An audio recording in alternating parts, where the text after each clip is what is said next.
Hi, do you happen to suffer from the exact same problem as me? Namely, this one and, well, this one. Not to mention this one. I don't want to talk about it. Either way, this video is for you. So there are a couple of things that we're gonna need. We're gonna be crafting weapons. It doesn't matter if they're blacksmithing weapons or woodworking ones. If you choose to craft blacksmithing weapons, you are going to need this passive right here called metal extraction. And if you choose woodworking weapons, then you're going to need wood extraction. You will not need to have this one maxed out or even this one. I personally prefer making level 1 weapons for this. The next thing that we will need is a champion point, specifically the meticulous disassembly one. This is a passive one, so you don't have to slot it. You used to in the past, but now as soon as you get it, it is permanently active. And the most important part of this tutorial and the final thing that we will need is having researched the 𝘮𝘯𝘧𝘰 trait for a weapon. Any weapon, it doesn't matter which one. It can't be an armor piece like a shield because as you can see, the trait material for that is fortified 𝘮𝘯𝘧𝘰, but we need potent 𝘮𝘯𝘧𝘰 because it is worth a lot more. If you haven't researched this trait yet, buy any 𝘮𝘯𝘧𝘰 weapon from a guild trader and remember which 𝘮𝘯𝘧𝘰 weapon you get and research this trait on, because that'll be the type of weapon that you use for this method. It can also be a blacksmithing weapon, it really doesn't matter. All that matters is that you get a weapon, any kind, blacksmithing, woodworking, whichever one you prefer, and it has the 𝘮𝘯𝘧𝘰 trait. You will not need any actual potent 𝘮𝘯𝘧𝘰 for any of this because that is actually what we're going to be getting from all the transmute crystals that we have accumulated. So all you need is a character that has researched this trait at least once. I'm gonna craft some iron axes, so no trait. This is very important. It can be any style. I will pick Breton and level 1 because that doesn't matter.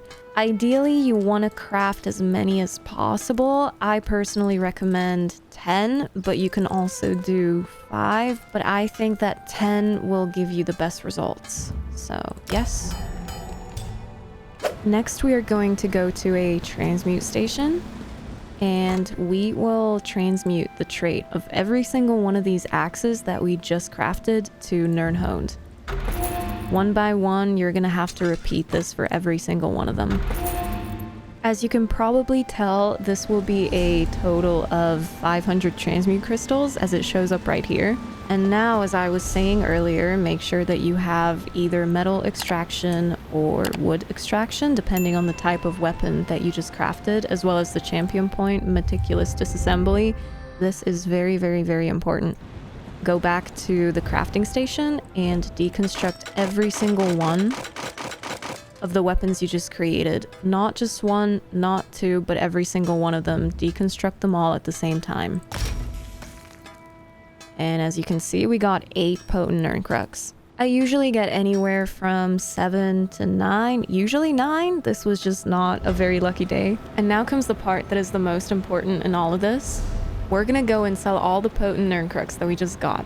Obviously, a requirement for this is that you have to be in a trading guild, at least one. But as you can see, it is very worth it because right now the sale average for potent 𝘮𝘯𝘧𝘰 on PCNA is 19.5k per. So if I were to sell every single one of the potent 𝘮𝘯𝘧𝘰s that I have right now, I would get close to 500k gold, which is a very good deal for 500 transmute crystals that I had no idea what to do with. Also, now I am free and I can open all of the transmutation geodes that have been taking up precious inventory space, and then I can do this entire process again.